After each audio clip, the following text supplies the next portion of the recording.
Welcome to This Is the Place, brought to you by We Own This Town, where we discuss the ever-growing and shrinking bar and restaurant scene here in Nashville, Tennessee. My name is Matt Meeks. With me, as always, right now is Michael Eads. Hello. How are you? I'm doing pretty well. How about yourself? I'm doing good. I think I forgot to put deodorant on. I just realized that. Oh, wow. Did you just smell yourself? I did. Oh. Well, and the thing is, I use natural. Sure. You're Tom's I don't man? do the crystal. I do native. Native. It works swimmingly in colder times. Not so cold today. No, not. We're getting into those Tennessee summers. Yeah, so I think I'm going to have to adjust. Does that mean doubling down on the amount that you use or using something else? I have to use something else. Okay. A crystal and native? No. I think I have to go like the aluminum, the typical. Yeah, man. You got to get some sort of like mental disability from using your deodorant.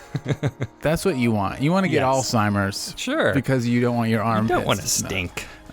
Yeah. You might not remember a lot later on. Oh, so but sad. So sad. That's how it is. Anyways. Yeah. How you doing? Pretty well. I've been starting to go out to places and living that maskless life. Yes. And it's both liberating and terrifying. Yes. Just simply 1 year of a global pandemic was enough to train my brain to be scared. Yeah, of course. I mean, we went out to eat last Friday, so I will date this a little bit. So it was the one day after the mask mandate had been lifted. Yeah. We went inside a restaurant, and it was weird to see, not as weird to see like people not wearing a mask, just because if you're drinking or eating, typically every mask off, but like the servers and everybody, like nobody had the mask on. And it was, frightening is accurate. It was like, what? And then after a couple minutes, like, man, this is great. Yeah. It's really, really nice. Yeah. There's that weird creeping sort of like, am I safe? Is this okay? Like, And there's still definitely instances where I am wearing a mask, Yeah, I mean, we've said this on the show before, like we believe in science, so it's cool. Yep. But also, it's cool that mask culture is kind of maybe here to stay, because there is a positive aspect to it just being like normal. Totally. Yeah. Yeah, and I can see come wintertime people putting a mask on, maybe because if they want to say, hey, I don't want to get the flu, and this will help me maybe reduce the possibility. How many times has a coworker come to work and they're like, oh, I feel sick, I should have stayed home. And you're like, why didn't you? Yeah, totally. Well, now they'll just say it while wearing a mask. Exactly. Hopefully. But that will help. Yes. It's better than them sneezing on you. So, yeah, very true. So, it's great. And I think everybody is definitely feeling similar because the restaurants are very busy. It seems like. Yeah, for sure. Good thing. Very, very good thing.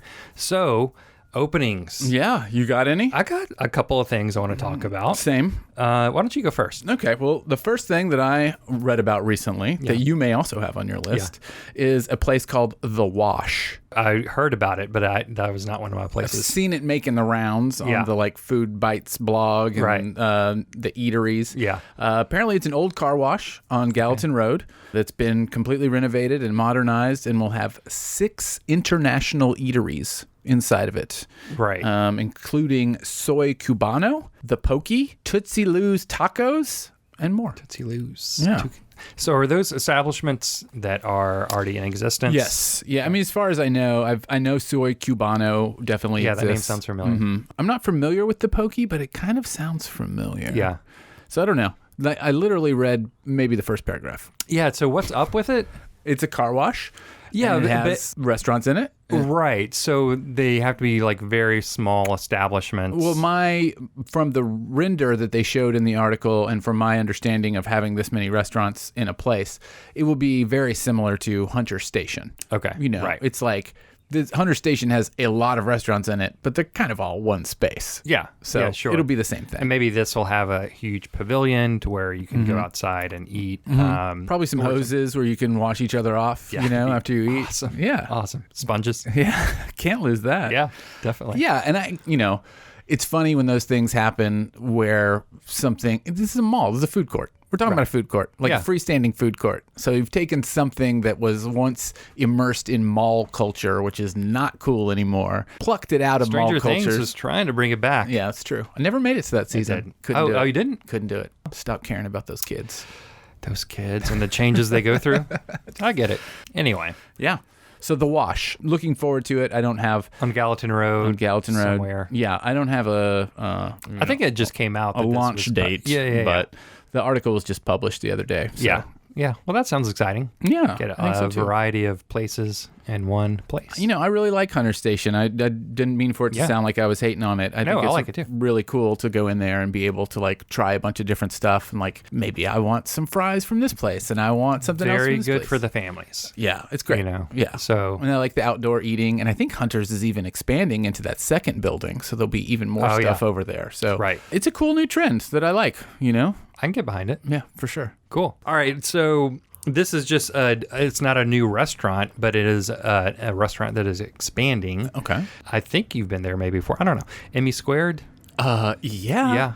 It's my favorite pizza spot in town. It is? Yeah. Oh, I didn't know that. For sure. Okay. Really? They do Detroit-style pizza, and to my knowledge, no one else does Detroit-style pizza. And I was kind of looking at what Detroit-style pizza is. Maybe you can elaborate for me. It is square. It's in a square pan. Right. So you get some nice square corners, lots of crispies, a lot of crispies around the edges.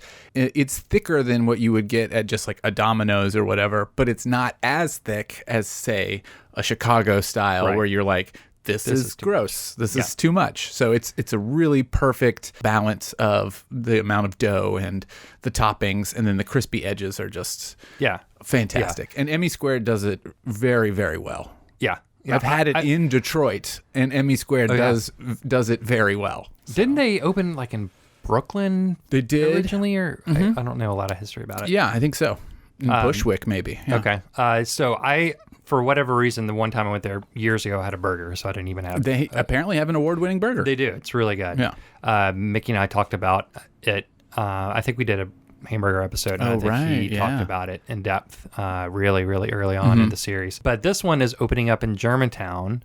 When they do open up, it'll probably be open by the time this goes live, but I believe it is going to be only a takeout and delivery at first, but they are going to have a dining room area, and it's in the old silo. I don't know if you remember that. No. It was one of those restaurants that wasn't around real long, and then got hit by the tornado. Ugh. And enough damage was done for it to not reopen. Yeah, bummer. And so they're in that space. So I'm looking forward, just because I for whatever reason I've never had the pizza from there. Since it is a little closer to my house, I definitely will be going there. But I have a question, and maybe you have had this. I don't know. Have you had their Nashville hot chicken pizza? No, and I would not, because I don't eat chicken. But that is true. Yes. But also, I don't eat chicken and would not order a hot chicken pizza. Because is that necessary? I mean, it's a Nashville hot chicken pizza. I mean, I give them some accolades for trying. Like, that's a thing.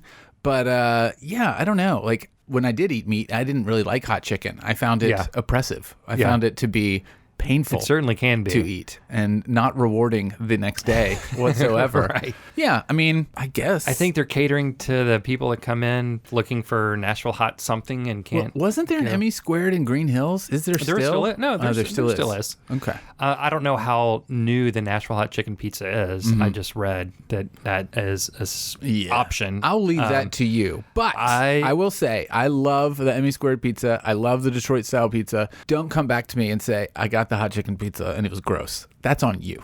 No. They do good pizza. No, I'm sure they do, but I guess my question is more of like, is it pizza if there's Nashville hot chicken? I mean, I guess, what is a pizza? Well, it's a very broad statement at this point. Are you saying chicken can't go on a pizza? No, it certainly can, but you're saying, I mean, hot chicken is like battered and fried, right? Like, yeah, I'm just saying it seems a little kitschy. I think fried chicken on a pizza is pretty wild. That's weird. Yeah. I don't know if I've ever had fried chicken on a pizza. I mean, when I am ordering a pizza, I want it to taste like a pizza. Yeah. Meaning you can have olive oil sauce or pasta sauce or whatever, your cheeses, and but Nashville hot chicken, right. I don't think I want that. They aren't worlds that need to collide.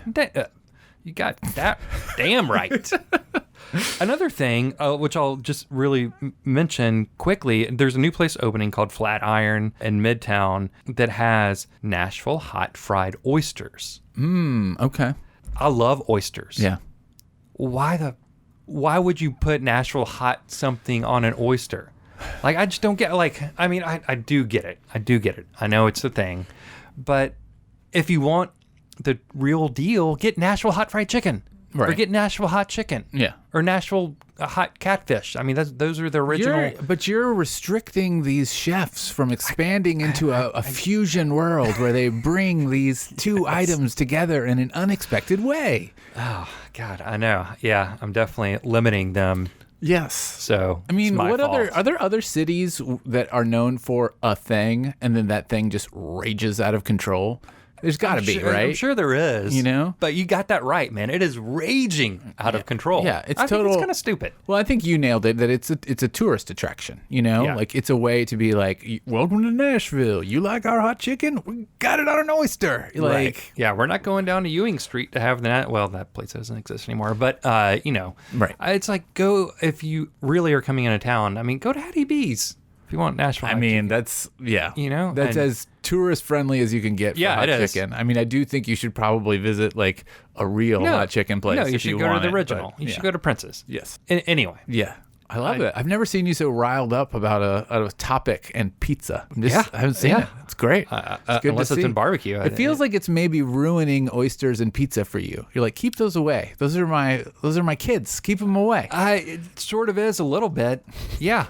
Yeah. I mean, I love some oysters. Yeah. And I certainly don't mind putting certain ingredients on top of oysters that are unusual, as long as it enhances the oyster taste. Whereas I think Nashville hot, when you're thinking hot, Nashville hot sauce or whatever, that's predominantly what you're going to be tasting. Yeah. On top of whatever the dish is. I'm trying to wrap my brain around the default taste of an oyster, which I think is very sort of briny and salty. Yes. And now making it hot. Yeah. That doesn't seem like a wise idea. I can't see how that can work. I mean, in terms of flavor profiles, right. Not smart. Not smart at all. So anyway, I will be going to Emmy Square to get some Detroit style pizza. I will not be getting their Nashville hot chicken pizza. Good. What about this? What is it? Flatiron? I haven't read much about it. Will you be a tourist and try it? Will you just try it for the show, for the sake of the show, Matt? Will you try it? How about somebody else try it and get back to us? Okay. It's in Midtown. I just thought of someone who loves oysters and loves hot chicken. I could probably convince him to do it. Yeah. We'll bring Mr. Cody Newman. We'll bring him on the show. I'd love to have Cody on the show. It's been a while since I've seen him. He's an adventurous eater, so he'll try it out. Awesome. It'll be our experiment. What else you got? I mentioned this on the last episode, but Clawson sandwiches over here in Wedgwood, Houston. They've started this new Seitan business where they are making their own Seitan and distributing it. The last I'd read about it, they were sort of still in this incubation phase where they were like getting their packaging together and starting to get it out into the world. But just wanted to give an update that it is now out in the world, and you can go to places like Rosie's Twin Kegs, Various Artists Brewing, Hattie B's, Hot Poppy Go, which I've never heard of, Brave Idiot, which I've never heard of. Brave Idiot? Mm-hmm. What is that? Brave Idiot is a food and beverage place, Nashville-based celebration of spice. And that's it. And it's like a pop-up, I think. Okay. But you can order online, and they have an item called Mac Inception. How about that? Okay. It's 3 giant jumbo pasta shells stuffed with green chili, horseradish, mac and cheese, coated in flaming hot sauce. There we go. Yeah. Another place called Oh My Chives on Nolensville, and a couple other places. So, like, if that remark about Seitan from Clawson is exciting to you as a listener, it's starting to get out there. And that, to me, that's great. It's awesome. Lots of places to be able to have it. So, haven't eaten it yet still. Wanted to before this episode. That's okay. Failed. That's all right. Yeah. What else you got? Busy.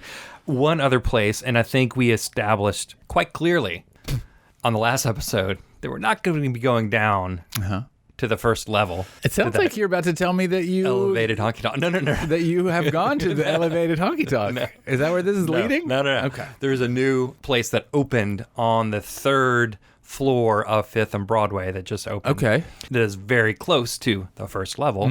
That is called 60 Vines. And it's I think this is the second restaurant. It's out of Plano, Texas. Their thing is having a wine on tap program. Wines on tap. Wine on tap. So they have 60 different wines in kegs. Each keg can hold up to about the equivalent of 26 bottles of wine. And so I think it's cool because they say like this reduces the carbon footprint. And 1 year it reduces 50,000 bottles of wine from either, I would hope a lot of those would be recycled, but maybe being in landfills. Definitely the wine on tap is intriguing. Yeah. There's a wine place on Gallatin Road that's kind of offset from the road, whose name I can't remember, but they had wines on tap, and I liked it. It didn't bother me at all in the slightest. I think there's like a snootiness about wine culture where you're like, you want the bottle to be unopened in front of you and you could sniff it and you can taste it and make sure it's not soured and act like you have the most refined taste. Right. You know what you're doing. Like, oh yeah, I see that label. That's exactly. Yes. Yeah. When you have no clue. Right. Exactly. You're like, well, it doesn't taste horrible. So that's good enough for me. So I think that's really exciting. No, it's cool. I mean, will I go down there? Probably not. No, but you know what? If you found yourself down there, now that maybe there's somewhere you could go. And it's on the third floor. Apparently they have a great viewing area of just the downtown, so you can watch all the drunkards and then walking down Broadway. While you have some good wine. The food looks fine, your basic kind of whatever food. But it's interesting. It looks, I mean, the picture you saw looks nice, cool. We talk about avoiding downtown at all costs, which is in general very good advice to give. But sometimes it's okay to go downtown and enjoy the idiocracy that is happening down there. And now it sounds like maybe there's a little respite. Just go to 60 Vines, watch the parade of idiots and have a nice wine and know that you're like not contributing to like kind of the ecological aspect of wine that's really bad. Yeah, and it is for sure. So no, that's a cool thing. Who knows? Maybe we'll go down there at some point. Yeah, maybe we'll do a downtown episode that's like the good things. Downtown's the good things. Great idea. Yeah. Because there are good things down there. There are a lot of good things down there. Yeah. Definitely. For sure. So we'll see. Later on. We're not ready yet. I'm not, definitely post-COVID, I'm not quite ready to go downtown yet. Like it still feels like a bit of a cesspool. Well, you still see like, a lot of those party buses, I guess they're just tired of doing the same loop downtown. Right. I mean, they're coming into East Nashville now.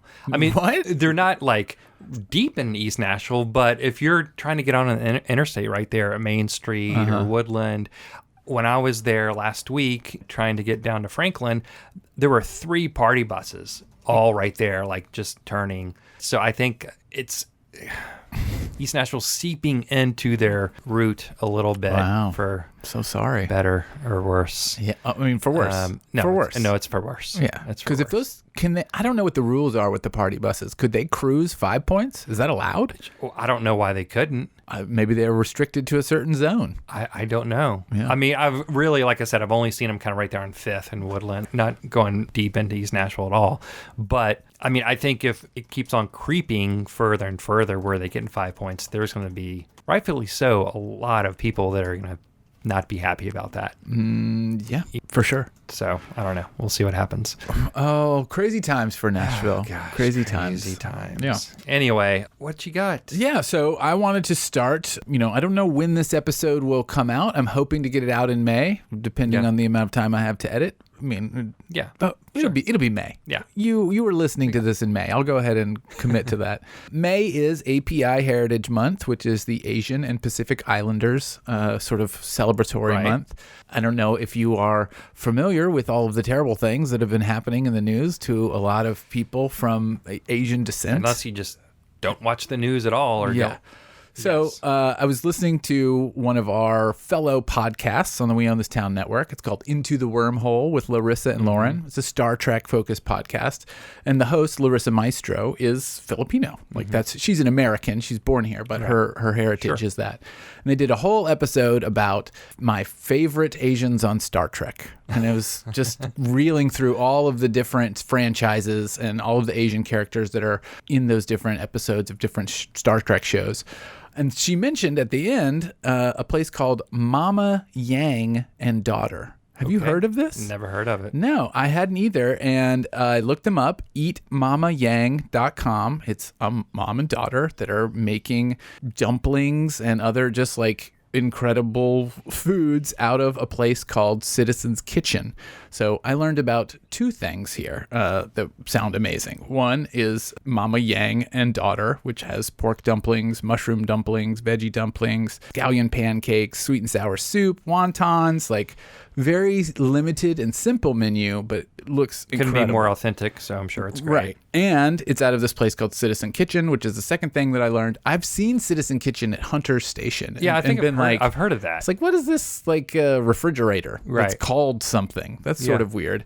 It's an incubator. It's a restaurant incubator. So like you're someone that knows how to cook and you've got an idea, but you don't really have a kitchen space. You don't really have all of the materials to sort of mass produce your food. Mm-hmm. You can become a member of Citizen's Kitchen. They will supply you with a space. They will supply you with all the tools, and they will also help distribute your wares into these different places that they have around town. So Mama Yang's is part of that. So you can pick up this stuff at Citizen Kitchen, which is both in Sylvan Park, like off Charlotte, and also in Hunter Station. Okay, so Citizen's Kitchen has a shop where you can go and choose different things that you want to, or you go and see like. So Citizen's Kitchen in Sylvan Park is this kitchen that they use. So you can order to go from there. So you can go on Mama Yang's website, put in an order, go to Citizen Kitchen that's over there in Sylvan Park and pick it up. Okay. Or you could go over to Hunter Station in East Nashville and go to that Citizen Kitchen sort of refrigerator, and they will have their wares as well.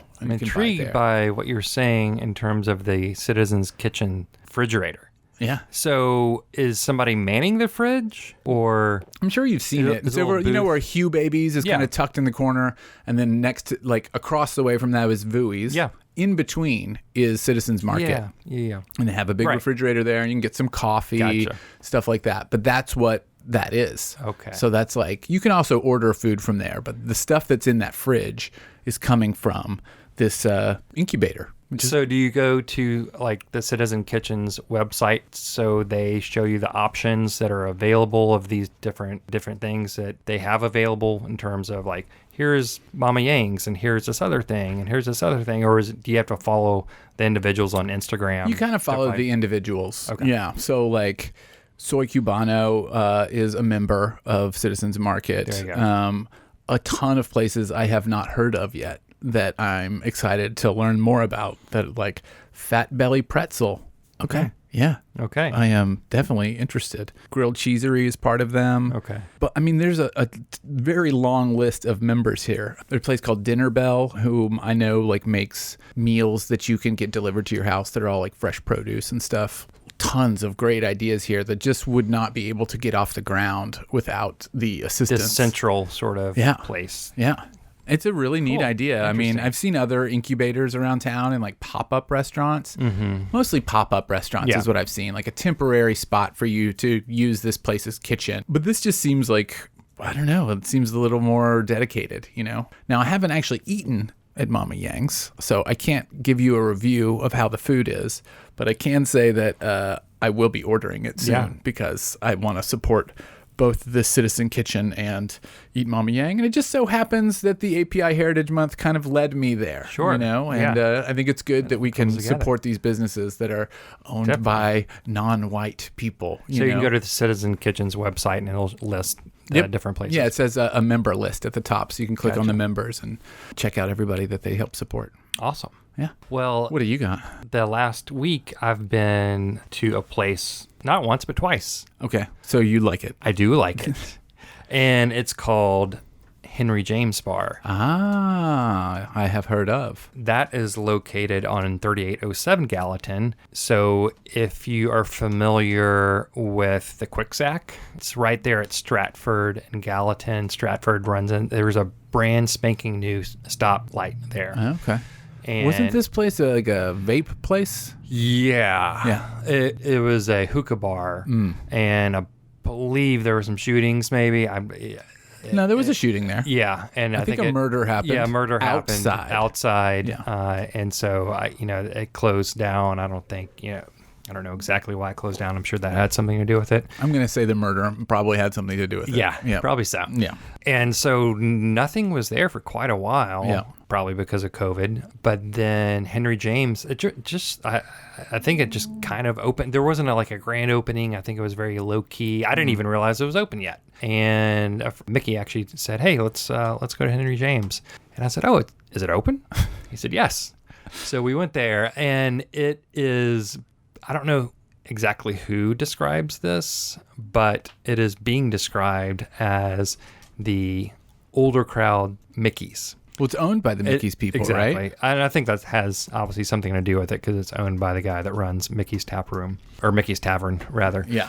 And so, so we went there, and it was great. It's cool. It's kind of a dark little establishment, bar in the middle, U-shaped bar.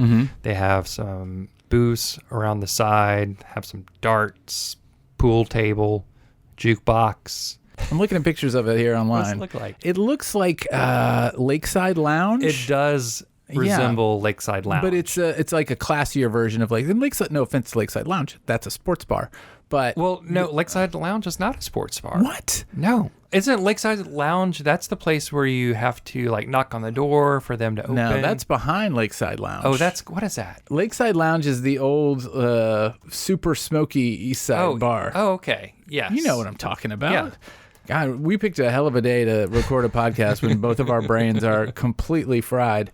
You're thinking of Attaboy, which is right behind, owned by the same people. Lakeside Lounge and Attaboy, I believe, are owned by the same people. Attaboy is a speakeasy. You got to knock on the door, you get a little window, all that stuff. But Lakeside Lounge is it's just a sports bar. You go there to watch games. There's I would say I have not been to Lakeside Lounge, so I can't say if it's like it, but I have been to Attaboy, and I would say it is sort of like Attaboy. So you're telling me this is Lakeside Lounge and Attaboy had a baby combined, and it's Henry James. Yes, great, love it. Scary story in there somewhere. So it looks nice. The photos online look really nice. Really cool. Yeah. I mean, I definitely. I'm going to be going back there often, I think. It's very laid back. It is an older crowd. I mean, what does that mean exactly? I mean, what does that mean? We're in our 40s. We are in our 40s. So is it more of us, or is it... So the first time that I went there, on Mondays, I believe they have industry night. Definitely, I don't think there was anybody there younger than 30.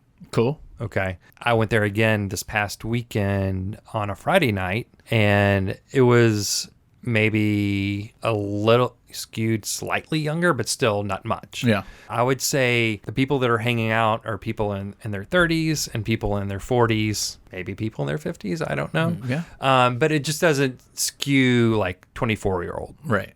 You know. Do you feel uncomfortable in a bar that's filled with 24-year-olds? Not so much. No. A little bit, maybe. Sometimes. It depends on the bar. If I'm at Fran's and I'm the oldest person there, I feel a little weird. But you know what? You're never the oldest person at Fran's. You're never. You're not. Yeah. Definitely. Can't happen. Definitely. But I don't go to a lot of places. Duke's, it's such a wide range of people. Yeah. I mean, there are definitely younger people there. For sure. I typically don't go to places where I know it's going to be, trending 30 and under only. But no, I mean, I definitely am getting to the age of where I'm I've noticed that, definitely one of the few guys with some gray hair, but it's fine. Right. I don't give a shit. I remember being in my 20s and going to bars and not noticing people with gray hair at all. They don't even register to you as entities that exist. So There's some wraiths just they're there floating. Right. One day I'll be one of those guys, but I don't even look at them. I mean, I just mean to say, when you get older, you're I stick out. I'm the older person. But the young people are just do not give a shit. Yeah. No. They really, really are not paying attention at all to you. So it's fine. But so Henry James, they have a pretty decent menu, and it ranges from just some small appetizers to braised short ribs with frites. So it is a very small menu, but has a wide-ranging menu. Yeah. They also have something that made me chuckle is, I don't know why, but they have sopapilla. Okay, that's a little strange. So, yeah. Yeah. I think the last time I had sopapilla was when I worked at El Chico's in Murfreesboro back in 1998. Yeah, this is crazy. I got to look up their menu now. But I'm sure their sopapilla is much better than El Chico's sopapilla. I don't know, man. Maybe. Man, it was a hot item back when I was serving it back in the day. Yeah. They have mussels? But yeah, they have mussels. They have poutine, which I had the poutine, which was very good. Really, really enjoyed it. Had some chorizo on it, but you obviously can get it without meat. Sure. Yeah, mussels, hummus. So that's the thing. If you just want a little hummus, you can get that, or you can get mussels. Yeah, this looks awesome. So real kitchen, full kitchen, just small menu. But when I went there, and I believe they are still having now, I don't know how long it will be there on the menu. On that Monday industry night, they had somebody from representing Dickel. Oh. And they have a Dickel menu. And I think I had what is maybe my favorite drink in Nashville. Whoa. And it is called big news. Eugenius. And what it is it's Dickel, yellow chartreuse, Honeycrisp apple, lime, and ginger, and maybe one other ingredient. And I read that off and you think, oh, that sounds really sweet or too much, and it is perfect. Personally, I'm just getting away from bourbon drinks, and I was hesitant to get anything on the menu that was any Dickel items, but it was happy hour prices, so I was like, I'll try this. Sure. Even though it has, I think, the normal amount of bourbon in it, it was very light tasting. On the bourbon. This sounds like a dangerous drink. That's exactly what it is, because it's very clean. Yeah. And it is not that sweet. And it just goes down the throat so easy. Man. See, you don't want your bourbon to not make you give pause. You want your bourbon to make you be like, you want a little, I got to slow down, you know? Because if it's like that, where you're like, this is delicious. I'll have another, please. But I was taken back. I was just like, what is this? It was delicious. Wow, that's a hell of a review. I'd love to hear it. Really, really good. And the second time I went there, we thought we were going to Rosemary and Beauty Queen, but I didn't listen correctly, and we went back to Inglewood. Well, we went to Inglewood Lounge first. And then after had a drink there, and then walked over to Henry James. And I was really, really looking forward to a pink glove. Oh, yeah. And the bartender at Henry James made one for me. Oh, really? It was great. I didn't say like, hey, do you hang out at Rosemary? There's a drink called the Pink Glove. Yeah. But just basically told him what it was. And so you did not order a pink glove? I did not order a pink glove and look at them like, do you know what that is? Yeah, Can please, you make that? Dear Lord, I need a shandy right now. Yes, but that was very tasty. So anyway, cool place, like good hang. Yeah. You're not the first to recommend that. I mean, like, really? Several other friends of mine who are generally, they've been regulars at Mickey's Tavern, and they are my age, are now going to Henry James, and they're like, yeah, it's great. That makes sense. Yeah. Because I think if I went to Mickey's Tavern, what you were talking about earlier, I might feel a little bit. Yeah. Because definitely skews younger. 100%. I haven't been in there in a while. I'm sure it's fine. I always go there with a group, so I don't care who else is there. Right. But yeah, I could see that. I could see people feeling a little strange. Yeah. Highly recommend. Cool. Highly recommend. Love it. Thank you so much. Yeah. I've needed that kick in the pants to go there. This is how this show works. You go to a place that I've been wanting to check out, and you say it was phenomenal, and then I'm like, okay, now I'm really going to do it, and then I go do it. Autos. Yeah. You endorsed it, checked it out, loved it. Henry James, you're endorsing it. I'm going to go check it out, and I'm confident I will love it. Nice. I'll mention maybe one other place. Sure. I got a quick one, too. Yeah. Yeah. Why don't you do your quick one, and then maybe we'll just move on. This will be super quick. Okay. Super quick. What you got? I want to give a quick shout out to Never Never Bar here in Wedgwood, Houston. Yeah. I don't know if you're familiar with it or not. What is it? It is right on it's right where, where Bastion is in Wedgwood, Houston. If you kept walking past Bastion. I thought Bastion was the last place. No, sir.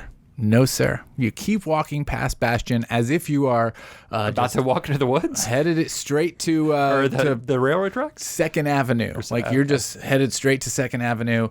And right there on the right-hand side is a place called Never Never. No vowels. NVR NVR. When you say on the right-hand side, do you mean across the street from Bastion? So you cross the street from Bastion. There's a big parking lot for Bastion. And then behind that parking lot is a place called Never Never. Gotcha. It used to be an auto body shop. Similar to autos. Yeah. And I have been there several times and really, really like it a lot. It is super open, like giant roll top doors in the bar, giant roll top door going into the backyard patio area, huge front porch with picnic tables. It's got a very simple look to it. It's very sleek, but not fancy. They generally have like someone there making food. I went and got some nachos that were quite good. Not as good as Bastion. Not the Bastion nachos. Not as good as Bastion nachos. Yeah. There's no threat there. Yeah. But still very good. Yeah. And it's just it's a very nice atmosphere, super breezy. It is definitely in a weird spot. You did not know that there was a building there. Yeah, I did not. And, that's unfortunate for them, but they're right on the edge of Wedgwood, Houston, and I definitely highly recommend it. It's such a good, particularly now that the summer months are coming, it is good place to hang. Going to be such a good outdoor hang. So how long has it been around, do you know? Not that long, but maybe a year. Okay. So long enough that you should have heard of it by now. But yeah, definitely. Not that That's long. okay. Yeah. Do recommend. Nice. And they weathered the the COVID storm. So Right. That's a double plus. Good. Never, ever. Never. Never, never. Yeah. NVR NVR. All right. Well, last weekend, like I mentioned earlier, at the beginning of the episode, we went out to eat for the first time inside a restaurant, and where we went was Geist. And so Mickey talked about it a couple of years ago, I think pretty early on. And I think he only went there for drinks. I don't think he had any food there, but it was brand new at the time. So, of course, you may or may not have heard, it took a hit from the tornado. I did not hear. The wall facing Jefferson Street just completely crumbled. Oh, no. Yeah. So, well, lots of places got hit because of the tornado and then COVID. And so it was closed, I believe, for most of the year. And I'm not sure how long it's been back open. Not that long, a couple months, maybe. I'm not sure exactly. But we went and had a fantastic time. It's a really cool establishment. It was back in the 1800s, a blacksmith establishment. So it definitely has that feel to it, all the original brick, except for the brick that fell. Sure. Kind of that, it definitely looks like it's from the 1800s, late 1800s, early 1900s in terms of feel. It's bigger than I thought. I thought when Mickey was talking about it, and maybe they've expanded, I really don't know. I thought it was only just like this one room with the bar, but it's much bigger than that. There's two other side rooms now, and then they have a really nice patio that I think they built during COVID when they were closed, took advantage of that. And so it's nice size. It's not a small place. Yeah, this looks great. I'm browsing their photo gallery on their site right now, and you really can't get a sense of the space from it. You can get the vibe with the brick and the old hardwood floors. And it's a couple different rooms. Each room isn't huge, but I think I'm getting a New Orleans vibe from this. I can see that. Yeah. Which I like. Definitely. Well, I know you like NO. Yeah, I love the NOLA. Great food. So definitely skews a little bit on the seafood side. Mm-hmm. And so we had, as a starter, the Tuna Crudo, which was just raw tuna. I don't know if sashimi would be the right word or not, but it was very tasty, had some good citrus flavor to it. Yeah. But our friends that were with us, they ordered the whipped feta. And I thought that, Butcher and B had the whipped feta locked for best whipped feta in town. And, man, they have some fierce competition with the whipped feta at Geist because it was delicious. It was really good. And I think the secret ingredient is the radish. Okay. It was really, really good. Like the smoked beets, radish, a little bit of honey, some herbs, and some pistachio. Pistachio. So you use kind of the beets as the dipping, if you want, as like a chip. Like a chip. They can bring bread to you if they want, and we did order some bread, but you don't have to have it with bread. You can certainly use it with the beets. And it was, like I said, delicious, great, highly recommend it. I had halibut, and the halibut comes with mussels. Yeah. Very tasty, really, really good. The halibut, it was sort of, a lot of times when I had halibut, I think it's baked because it's a soft fish. This was not baked. This was char grilled. Oh. It's pretty unusual. I don't know if, I'm sure maybe in the past, maybe I've had it char grilled, but I was not expecting it to come out like it was. Did it change the flavor for you? No.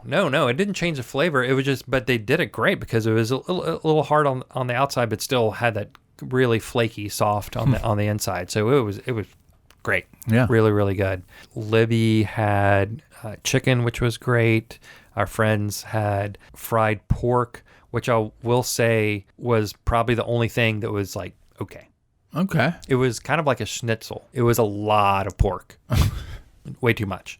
And it was okay. But everything else we had was great. I believe Curry had the scallops, which were really good, I believe. Anyway, highly recommend it. Cool place to hang out. When we went, it was packed, and I didn't even realize it until later that it was graduation weekend. Because at first we were having a discussion of like, why are there like 6 20-year-old girls over there with like 2 older guys? Is there something weird going on? And then we deduced quickly, like, Right. oh, no. It's, You're like, you thought it was a prostitution ring, and then Maybe. it turned out it was just graduation. like a lot of prostitution rings going on inside Geist. Because there were several of those tables. Yeah. Okay. But alas, always good to note. Yeah. that was not happening. But we really, really enjoyed it, and I would highly, highly recommend it. Yeah, I'll be honest with you. I remember Mickey talking about this, but it had never really clicked to me that this was where it is in Germantown, right? Mm-hmm. And that it had this vibe and that it had this menu. Like looking over the photos and stuff here, it looks incredible. Yeah. This looks fantastic. I mean, it's expensive, but it is expensive. But it's a fancy place to go eat. Like if your dad came down for graduation and wanted to take you out, this is somewhere you might go. Exactly. Yeah. They do have a happy hour, so we got there right before 6, so we were able to order happy hour appetizers and drinks. So that does help a little bit. For sure. You're right. It's a little more on the pricey side. I mean, that's okay. Which is fine. I mean, how many restaurants are like that now around here? A lot. Yes. Yeah. And here on This Is the Place, we give you a wide variety of offerings. That's right. Henry James, probably not expensive. No. I guarantee you Mama Yang's not expensive. Yeah. From Geist to refrigerator where you can get some food. That's right. But Geist's definitely expensive. Yeah. That's all right. All right, Matt, let's talk about some music. Let's do it. You want to do your recommendation first? You want me to do it? Mine's going to be a minute. It's going to take you a minute to think of it? No. Or to talk about. Yes. Oh, interesting. Okay, well, I'll start then. So I always bring a local recommendation. I am switching it up again a little bit this week, and I'm bringing you a little bit of local hip-hop. Yeah. There is a very strong local hip-hop scene in Nashville. It gets some coverage. I think the scene does a good job of covering it, but when you think of Nashville, you really don't think of hip-hop. No, but I gotta say, like, Houston Kendrick. Oh, yeah. I mean, phenomenal. He's got to be, like, hopefully going to be on a national level now. Yeah, I mean, I don't know how big he is right now. I don't think he's huge yet. His stuff is amazing. Yeah, that record is really good. Really, really good. Sorry. Anyway, that was a recommendation last night. It was, and I think he's also like 23 or something. Okay, so we will hear. I just hope he becomes massive because it's one of those guys who are like, oh my god, yeah. Dude is talented. Dude is super talented, for sure. And you will think the same of these two. Yeah? This is a collaborative EP from 2 local MCs, if you will. Their names are... Here's the thing.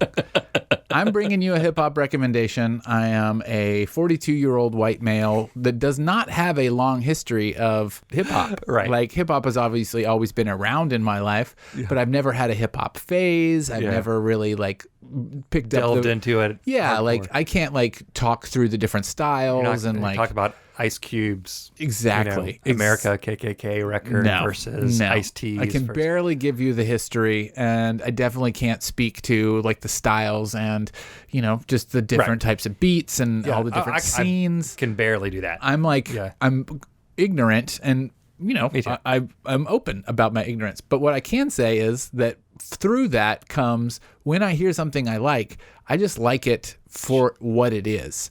And I'm not coming at it with this came from this scene and these people are involved and I like it because it has this history. This is because I'm so ignorant. It's I like this, period. Right. End of sentence. Like, I like this.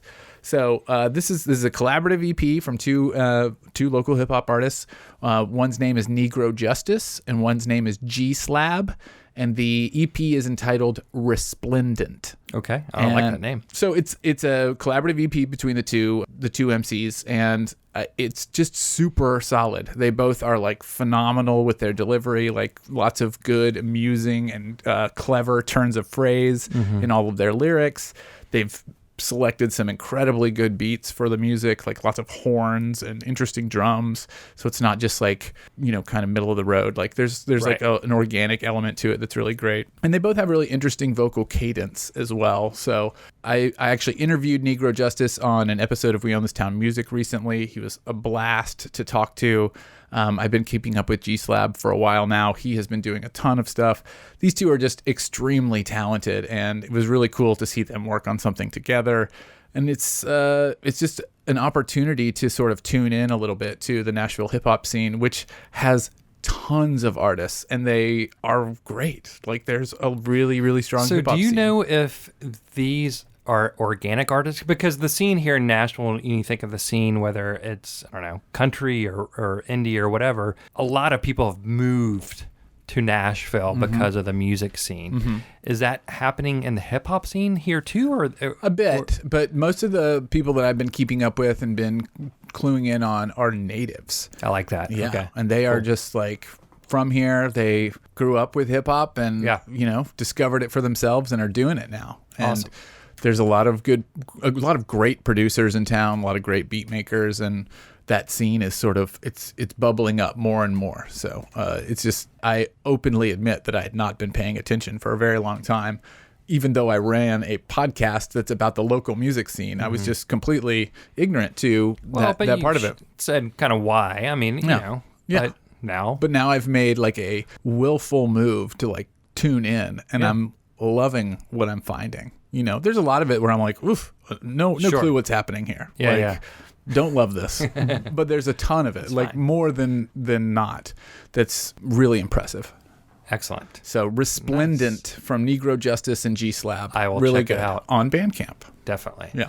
So I have to come clean a little bit. Mickey's not here. So when NXP first started, I listened to it a lot. NXP is great. I still listen to it quite a bit, but they definitely have a format, and they definitely have their heavy rotation artists and medium rotation artists. Sure. So, as radio stations tend to do. And so I started, realizing I'm just listening to these same songs a lot. So I gravitated sort of back to XNA, which I used to listen to a fair amount and then didn't for whatever reason. And now I went back to it. And I just want to give a shout out to them because they have just so many great shows, but especially all their morning shows I pretty much listen to, their 7 and 9 shows. Yeah. I listen to regularly now, when we're getting the kids up and getting ready. Yeah.